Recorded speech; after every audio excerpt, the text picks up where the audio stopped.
وہ کیتھولک عیسائیت کو بھی اپنے ہاتھ میں لے لیا ہے۔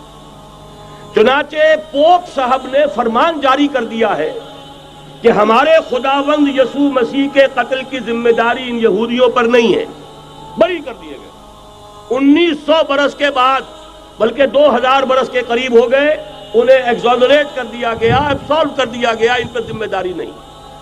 نتیجہ یہ نکلا ہے کہ ابھی چند مہینے پہلے جو مذاکرات صلح کے ہو رہے تھے، جن میں یاسر عرفات بھی تھے اور یہ اسحاق رابین گیا ہوا تھا واشنگٹن، وہاں سے واپس آیا ہے تو روم میں رک کر پاپائے روم سے ملاقات کر کے تشریف لائے ہیں، انہیں دعوت دی ہے کہ یروشلم آئیے، اور ویٹیکان نے تسلیم کر لیا ہے اسرائیل کو، اور ویٹیکان کا اب جو ہے ایک ایمبیسی، اس کا جو ہے سفارت خانہ وہ یروشلم میں بننے والا ہے، اور پوپ صاحب بھی وزٹ کرنے والے ہیں۔ گویا کہ یہ گٹھ جوڑ اب مکمل ہو چکا، اب کہیں اس میں کوئی کمی نہیں رہی۔ اس یونائٹڈ فورس کے ساتھ یہ نیو ورلڈ آرڈر اس وقت عالم اسلام پر حملہ آور ہے۔ اب اس میں نوٹ کیجئے کہ اس وقت کی فضا ہے کیا۔ عالم اسلام میں سے عالم عرب ان کے شکنجے میں جا چکا، کیوں بنا کر کھڑے ہوئے ہیں اسرائیل کو ماننے کے لیے اور سر تسلیم خم کرنے کے لیے۔ انہیں بلا کر میڈرڈ میں پیش کیا گیا یہودیوں کے سامنے کہ تم جن کے ساتھ ایک ٹیبل پر بیٹھنے کو تیار نہیں تھے، میڈرڈ میں آؤ، آؤ اپنا قبرستان دیکھو، یہ اسپین کی سرزمین جہاں تم نے 800 برس حکومت کی تھی، یہ تمہارا قبرستان، یہاں آؤ اور بیٹھو اور ان کے ساتھ بات کرو۔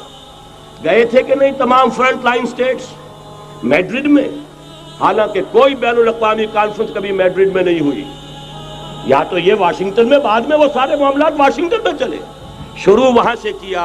اس لیے کہ نیوز ویک کا کچھ عرصے پہلے کور سٹوری جو تھی 1992 is the year of Spain. Why? 1592 was the year of the fall of Granada. 1492 میں 1492 میں غرناطہ کا سقوط ہوا، اور پورے آئیبیرین پیننسولا سے ایک ایک مسلمان بچہ نکال کر ختم کر دیا گیا، یا زندہ جلا دیے گئے، یا تہہ تیغ کر دیے گئے، یا جہازوں میں بھر بھر کر۔ اور آپ کو معلوم ہے میڈیٹرینین کی حیثیت کیا ہے، خلیج ہے، ایک معمولی سی خلیج، ادھر سے اسپین کا ساحل قریب آ جاتا ہے، اسپین کے ساحل سے جہازوں میں بھرا اور نارتھ افریقہ کے ساحل کے اوپر پھینک کر آ گئے۔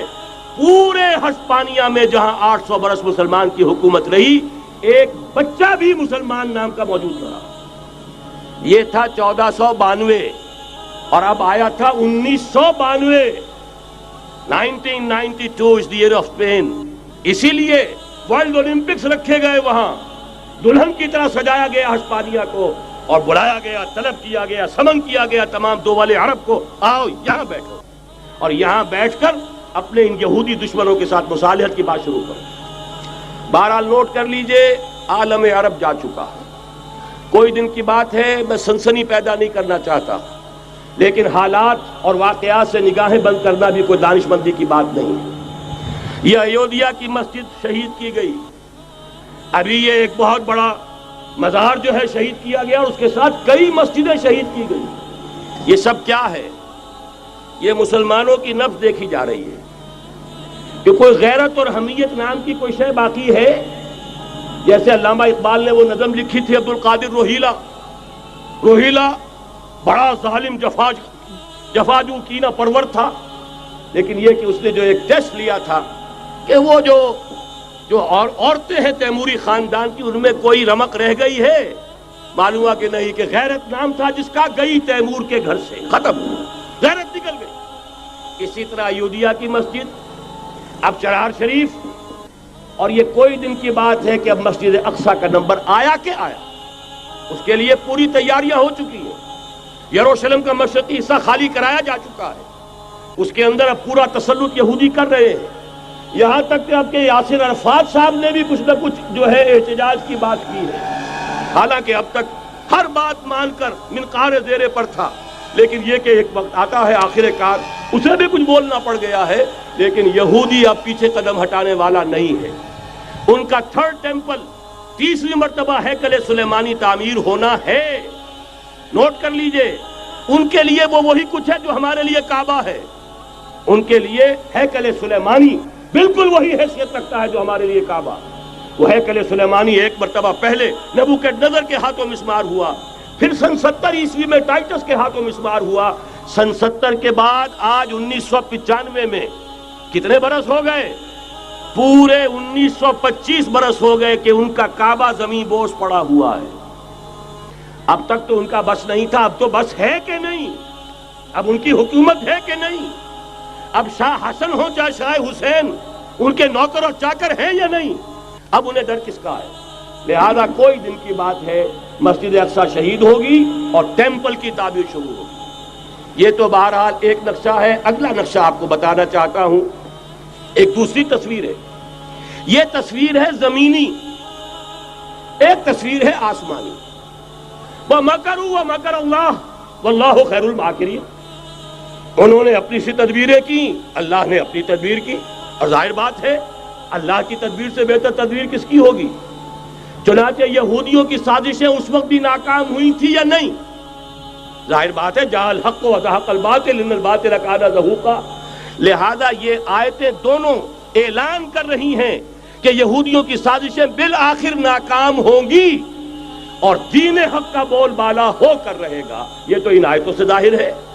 یریدون لیطفئوا نور اللہ بافواہہم واللہ متم نورہ ولو کرہ الکافرون.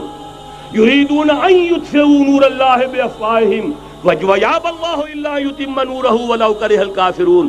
هو الذی ارسل رسولہ بالہدى ودین الحق لیظہرہ علی الدین کلہ ولو کرہ المشرکون. اللہ نے تو بھیجا ہی ہے اپنے رسول کو اس فیصلے کے ساتھ اور یہ ذمہ داری اور مشن دے کر کہ جو دین حق آپ کو دے کر بھیجا جا رہا ہے اسے غالب کیجئے، نافذ کیجئے، قائم کیجئے. اس مشن کے ساتھ بھیجا جا رہا ہے. اور وہ بہرحال آیا جاء الحق وزهق الباطل ان الباطل کان زہوقا. لیکن نوٹ کرنے کی بات یہ ہے، ذرا یہاں تھوڑا سا تحمل کے ساتھ غور کیجئے گا، کہیں میرے خلاف کوئی فتویٰ دینا شروع کر دیں. کیا حضور کا مقصد بعثت اس وقت مکمل ہو گیا تھا؟ ایک درجے میں ہو گیا کہ جزیرہ نما عرب پر اللہ کے نور کا بھی اتمام ہو گیا، اللہ کا دین بھی غالب ہو گیا. ہو گیا کہ نہیں ہو گیا؟ لیکن کیا محمد الرسول اللہ صرف عرب کے لیے بھیجے گئے تھے؟ قرآن کہتا ہے ببانگ دہل وما ارسلناک الا کافۃ للناس بشیرا ونذیرا. اے محمد صلی اللہ علیہ وسلم، ہم نے نہیں بھیجا ہے آپ کو مگر پوری نوع انسانی کے لیے بشیر اور نذیر بنا کر. تو جان لیجئے کہ یہ مقصد بعثت محمدی صلی اللہ علیہ وسلم بتمام و کمال اس وقت پورا ہوگا جب کل عالم انسانیت پر، کل روئے ارضی پر اللہ کا دین اسی طرح غالب ہو جائے گا جس طرح کہ محمد رسول اللہ والذین معہ صلی اللہ علیہ وسلم ورضی اللہ تعالی عنہم اجمعین، ان کے ہاتھوں سے، ان کے ایثار سے، ان کی قربانیوں سے، جن کا نقشہ آپ کے سامنے مولانا کھینچ چکے ہیں، ان کے احسار، ان کی قربانیاں، ان کی محنت، ان کی جفا کشی، ان کی سرفروشی، ان کے جان تن من دھن لگا دینے کے نتیجے میں جیسے اس وقت غالب ہوا تھا کل روئے ارضی پر غالب ہوگا، تب کہیں جا کر مقصد بعثت محمدی مکمل ہوگا.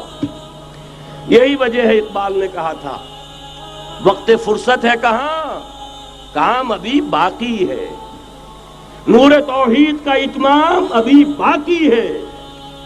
لیکن ساتھ ہی خوشخبری بھی دی تھی، یہ چمن معمور ہوگا نغمہ توحید سے. آئے گا وہ دور، یہ چمن معمور ہوگا نغمہ توحید سے، لازماً آ کر رہے گا.